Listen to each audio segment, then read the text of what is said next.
ദൈവനാമത്തിന് മഹത്വമുണ്ടാകട്ടെ.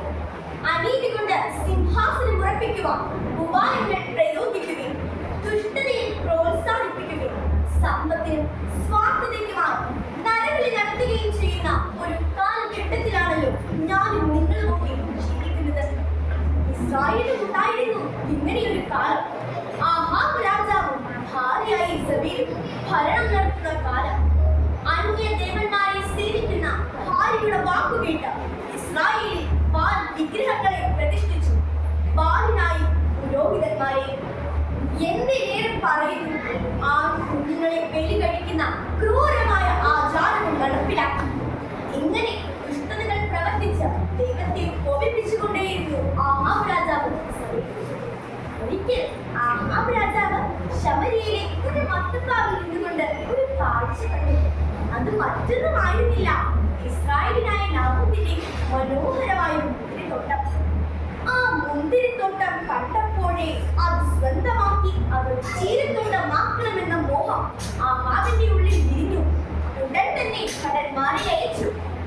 ആ മുന്തിരിത്തോട്ടത്തിന്റെ ഉടമസ്ഥനായ നാബോത്തിനെ, ഹേ നാബോത്തെ, നമ്മുടെ കൊട്ടാരത്തിന് സമീപമുള്ള നിന്റെ മുന്തിരിത്തോട്ടം നമുക്ക് ബോധിച്ചിരിക്കുന്നു.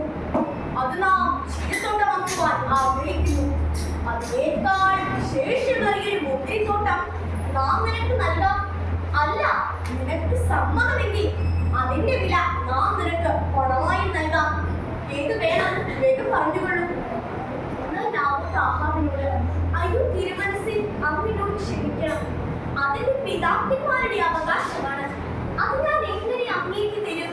അത് സാധ്യമല്ലല്ലോ തിരുമേനി. ഈ വാക്കുകൾ കേട്ടതും ആഹാബിന് കോപവും സങ്കടവും വന്നു. ആഹാബ് ഒന്നും കഴിക്കാതെ നിരാശനായി തന്റെ പട്ടണത്തെ മുഖം തിരിച്ചു കിടന്നു. തന്റെ പ്രിയപ്പെട്ട കർത്താവ് ഒന്നും കഴിക്കാതെ നിരാശനായി കിടക്കുന്നത് കണ്ട് ഇസബേൽ കാര്യം എന്തെന്ന് തിരക്കി. നാബോത്ത് പറഞ്ഞ കാര്യങ്ങൾ ഒരു കൊച്ചുകുട്ടി പറയുന്നത് പോലെ ഇസബേലിനോട് ആഹാബ് പറഞ്ഞു. വസ്തുത കേട്ടറിഞ്ഞ ഇസബേൽ കതി കൊണ്ട് തുള്ളി, അങ്ങ് ഇസ്രായേലിൽ രാജ്യഭാരം വഹിക്കുന്നുവോ? എങ്കിൽ നാബോത്തിന്റെ മുന്തിരിത്തോട്ടം ഞാൻ അങ്ങേക്ക് കൈവശമാക്കി തരും. അതിലൊരു സംശയവും വേണ്ട. പെണ്ണുരപ്പെട്ടാലെന്ന് കേട്ടിട്ടില്ലേ? അങ്ങനെ തന്നെ ഇസബേൽ അവളുടെ ദുഷ്ടബുദ്ധി പദ്ധതികൾ തയ്യാറാക്കി. അവൾ നാബോത്ത് താമസിക്കുന്ന പട്ടണത്തിലെ പ്രമുഖന്മാർക്കെല്ലാം ഒരു കത്തയച്ചു. അതിൽ എഴുതിയിരുന്നത് പ്രകാരമായിരുന്നു: നിങ്ങൾ ഒരു യോഗം പ്രസിദ്ധമാക്കണം. എല്ലാവരും വന്നു കഴിയുമ്പോൾ നാബോത്തിനെ മുഖ്യ സ്ഥാനത്തിരുത്തണം. എന്നാൽ 2 പേർ എഴുന്നേറ്റ് നിന്ന് നാബോത്ത് യഹോവയ്ക്കും രാജാവിനുമെതിരായി ദൂഷണം പറഞ്ഞുവെന്ന് പ്രഖ്യാപിക്കണം. മറ്റുള്ളവരത് ശരിവെക്കുകയും വേണം. ശേഷം അവനെ പുറത്തു കൊണ്ടുപോയി കല്ലെറിഞ്ഞ് കൊല്ലണം. ഇസബേലിന്റെ പദ്ധതി വിജയിച്ചു.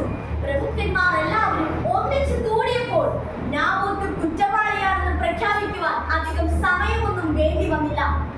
നാബോത്തിനെ അവർ കല്ലെറിഞ്ഞു കൊന്നു.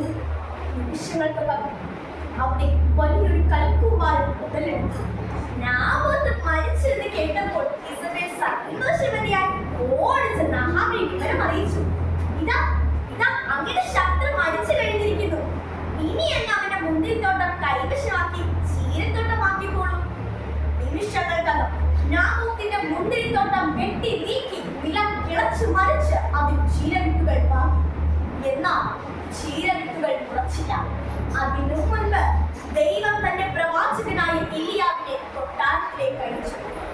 എലിയാവിനെ കണ്ടതും ആഹാബും നടുങ്ങി. എലിയാവ് പ്രവചിച്ചു: നീ കൊല ചെയ്യുകയും കൈവശമാക്കുകയും ചെയ്തതെന്ന്. അതുകൊണ്ട് തന്നെ നാബോത്തിന്റെ രക്തം നായ്ക്കളാക്കിയ അതേ സ്ഥലത്ത് വെച്ച് നിന്റെ രക്തവും നായ്ക്കൾ. ഇസ്രായേലിന്റെ മതിലെത്തി വെച്ച ഇസ്രായേലിന്റെ മാംസം നായ്ക്കൾ കടിച്ചു തീരും. നിന്റെ മക്കളിൽ വയലിൽ വെച്ച് മരിക്കുന്നവരെ പക്ഷികൾ കൊത്തിത്തിന്നും. പട്ടണത്തിൽ വെച്ച് മരിക്കുന്നവരെ നായ്ക്കൾ ഭക്ഷണമാക്കും. ഇത് കേട്ടപ്പോൾ ആഹാബും കുടുംബവും ആദ്യമൊക്കെ അനുദമിച്ചുവെങ്കിലും വീണ്ടും ദുഷ്ടത പ്രവർത്തിച്ച സാഹചര്യത്താൽ ദാരുണമായ അന്ത്യം വഹിച്ചു.